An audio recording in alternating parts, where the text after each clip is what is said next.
What's up YouTube, Dale here from Zephyr, and today I am bringing you an update to Budget Red Dragon Archfiend thanks to the Rarity Collection set. This deck has become even easier to build on an even tidier budget and still compete. So with all of that out of the way, please smash that like button, hit that notification bell and subscribe so you don't miss out on any more upcoming content.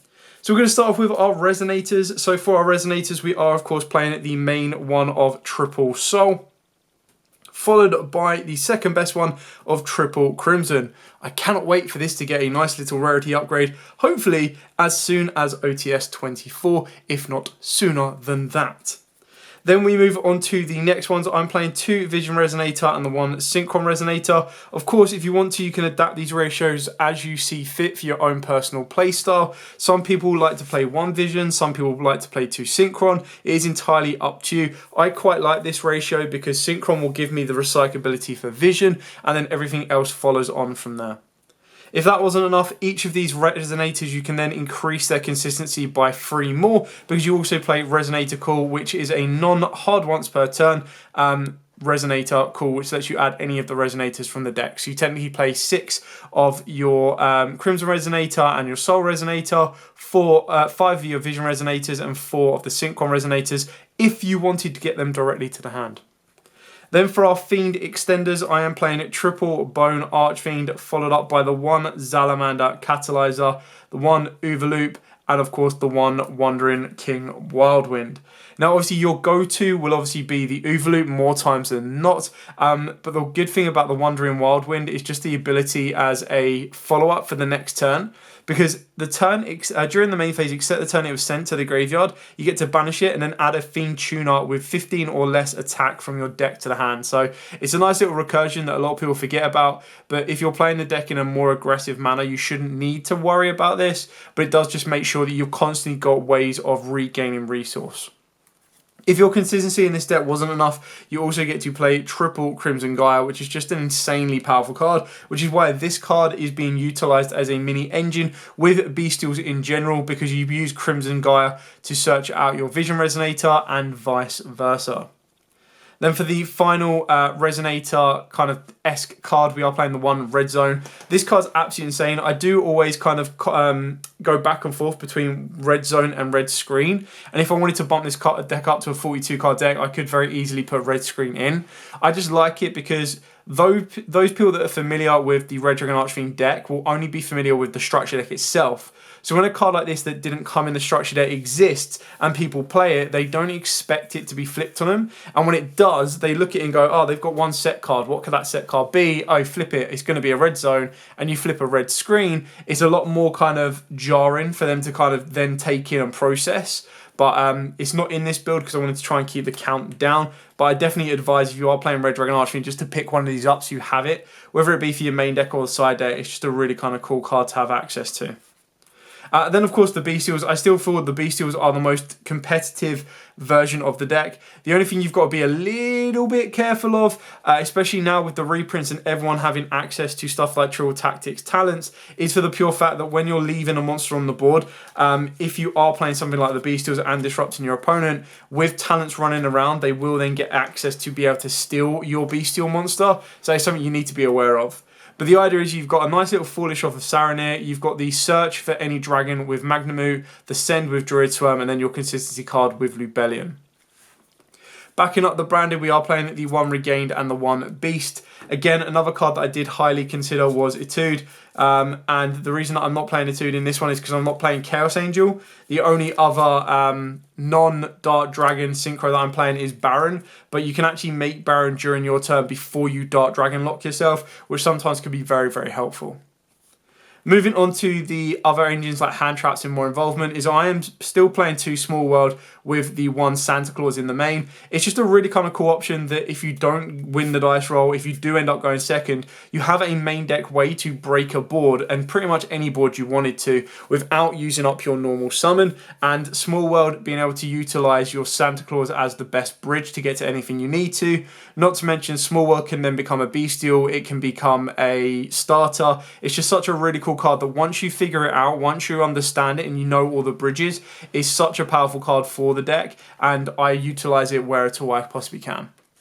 Then for the hand traps, it's entirely up to you how you want to go with this. I've gone with like a balanced ratio of 2s, but you can very easily play 3s if you want to for more consistency. So I've got 2 ashes, 2 imperms, 2 droplets, and 2 talents. This is just my personal play style. Like, I would like to only play 1 talent, but it's just such a powerful card in the format. It's absolutely insane. Honestly, it's very difficult because, again, droplets is a personal preference of mine that I like to main deck it rather than siding it in.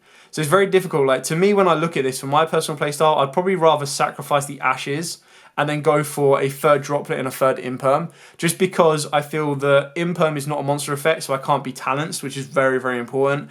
And then imperm is a great card for going 1st and 2nd, and then droplet is such a good card to be able to crack back on. And because it's a quick play, it also gives you that ability to set it and then utilize it during your opponent's turn. Should they dart ruler you, should they attempt to break your entire board, you still have a way to counteract them. And a droplet during the damage calculation can be absolutely devastating sometimes as well.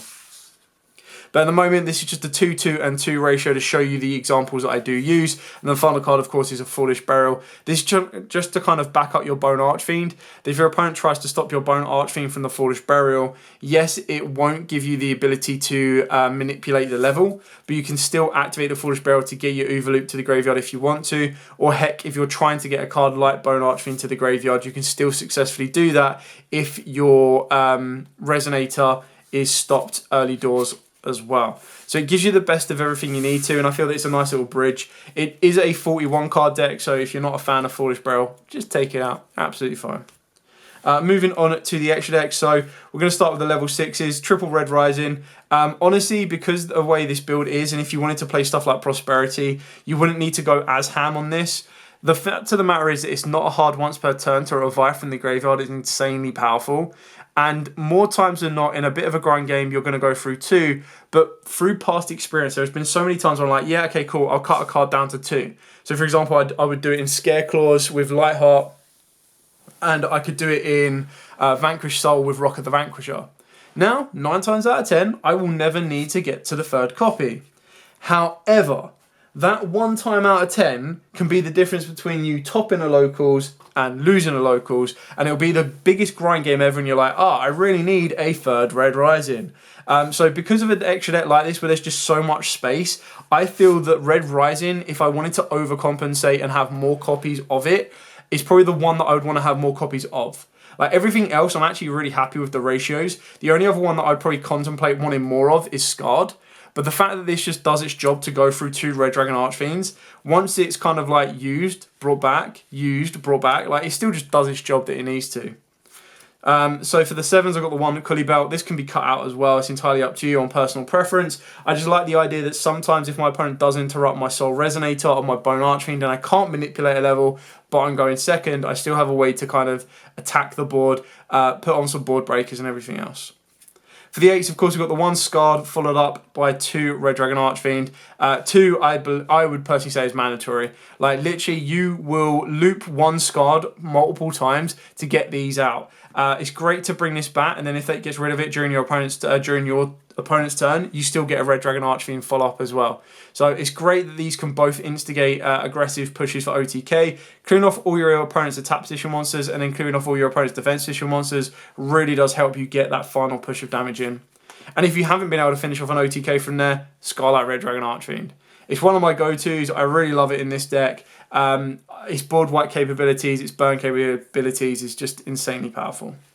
The 1 Hot Red Dragon Archfiend Abyss, and the 1 Dispatter. Now the reason I've got Dispatter is because I wanted to keep it budget. This is now the most expensive card of the entire deck. You can get Lubellions for like £8, Druid Worms are like 10 to 15, and then this is sitting at like 25 to £30 copy, which is why we're only playing 1. If you don't have access to 2, then of course you can cut the last 2 cards of the entire extra deck that I'll show you down, and that's where your space for another Dispatter comes in, another Abyss, entirely up to you. 1 Bane, 1 Red Supernova, because if you just want to go Nova control, trust me, this is constantly annoying. This with Red Zone and just constantly being able to go, cool, banish, clear the entire board. Bring it back, banish, clear the entire board. It's just like, stop. And then the last 3 cards we've got is the 1 Baron. You now pick this up as a super rare, which is I think is like £6 to £10.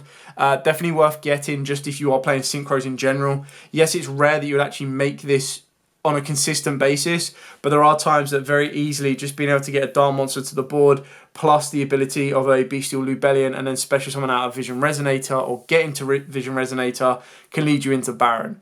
And you can do all of that before meeting up to your 5th summon for Nibiru. The only issue is that when you do something like that, it does sacrifice your play with Red Rising, and it will also sacrifice your play through Crimson Resonator, but the deck has loads of different avenues. It's really cool to do.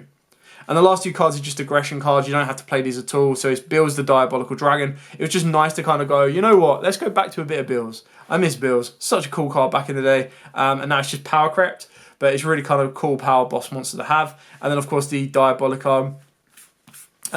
Just for the fact that I personally like it, Dracoitus, not Diabolica, that's a different card. But the idea is it just being able to attack multiple times during the battle phase, 4,000 stack.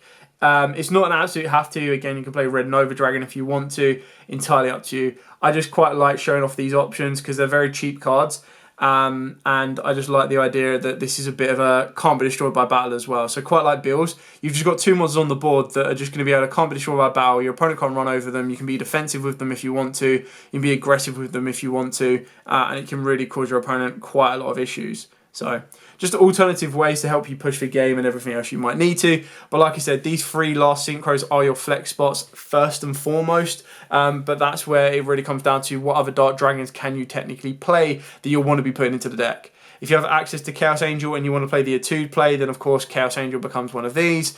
If you want to play a second Dispatter, that becomes that one there. And then you're still in a very similar position here. You're just changing the budget ratios or the budget rates of this deck as well.